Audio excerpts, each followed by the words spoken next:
watch the snow. They're formed so the ice will actually rise. It doesn't break the glass. Yeah, there's no problem with that. Isn't that fun? So they can be out year round. You don't have to worry about them then. No, not at all. Wow. Yeah. Huh. Rob, did I hear you say you're doing a demo? Yeah, I'm going to do a little demo. I'm going to make a cup about yay big or a bunch of tumblers. So I'll be doing that in about 5 minutes.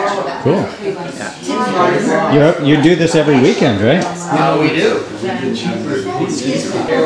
Okay, I'll put these. Okay, these two to start with. Now, how much is this? This one is 15. This is a little more. I saw that. But Tiff, could you hold that for me? I don't want that one. Yeah, I want. Here, I think I've got something for you. Now. No, yeah, pull it out. I'm going to put this in. Do I want that, or do I want this one?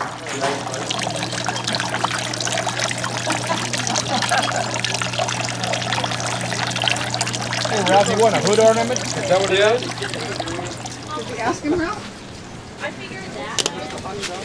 Make me chandeliers that are up in there. I'll make all of it. Cool. Look at this stuff. Yeah? 85? 75. 75, okay.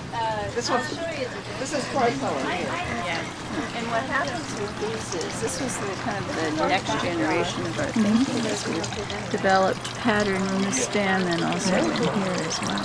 And the light through these is just beautiful. I've got plenty of rebar tabs. I've got one that's safe in your road for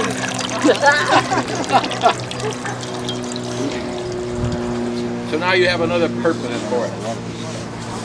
Speak through that part.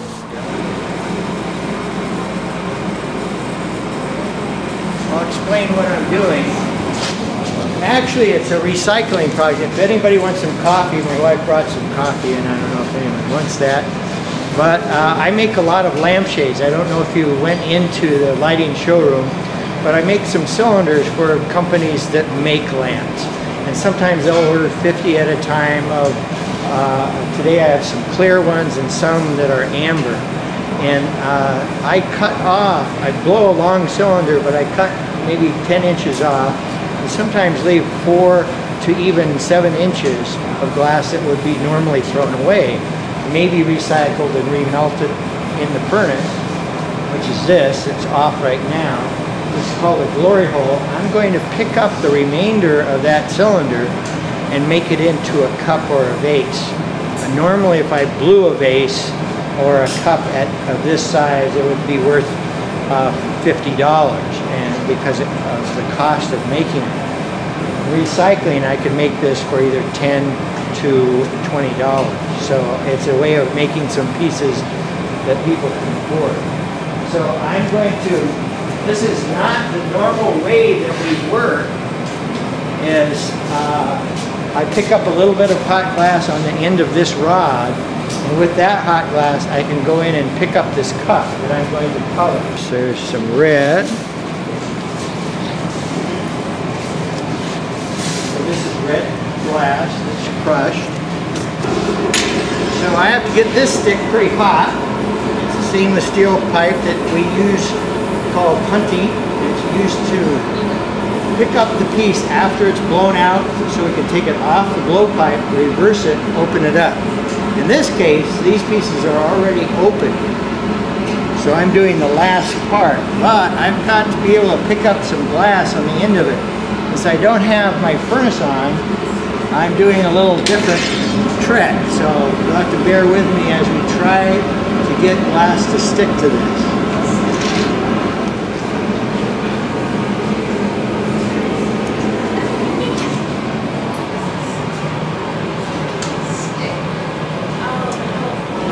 So now I've got to melt this little chunk that's just balanced on there, and again that'll become the glue. We'll just call it glue for the fun of it. So you can see that was pretty cold, but that was still 950 degrees.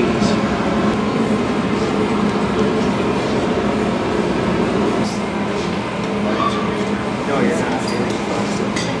I'll try not to.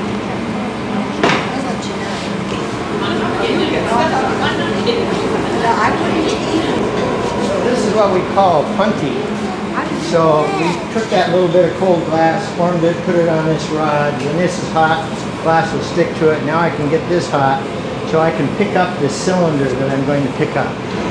As soon as I get the cylinder nice and hot, I'll put color just on the lip or the rim.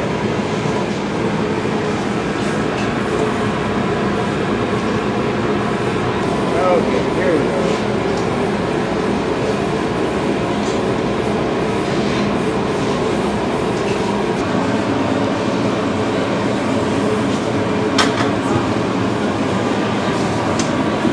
The trick is they don't always go that easily. Sometimes they fall off. So now what I'm doing is heating the cylinder up from 950 to 2000 roughly.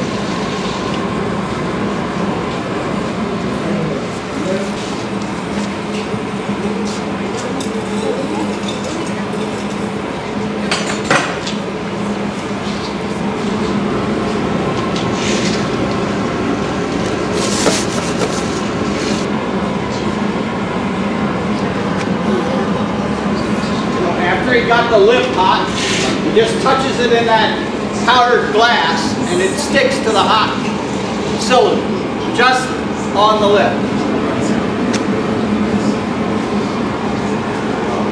Then it gets fired in, burned in. So it's a permanent bond to the glass.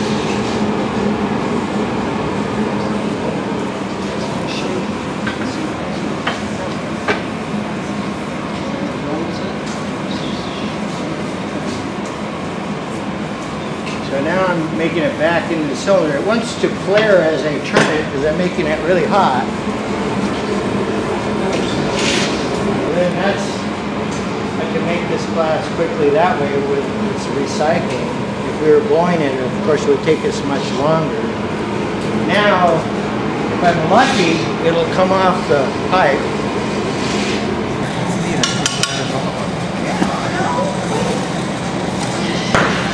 Here's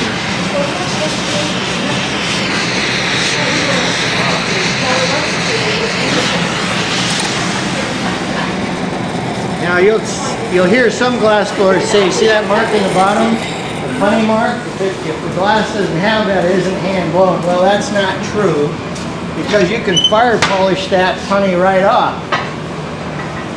or grind it and polish it. So nowadays, blown glass, if you look at the bottom, it may still be blown glass if it doesn't have that mark.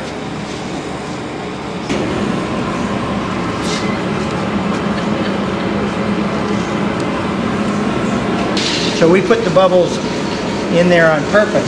Yeah, in Spain. That is In Spain, it actually originated in Spain. You're actually right. The Spanish priests introduced it to Mexico, and then they started making them in Mexico. That's the history of the CD glass in Mexico.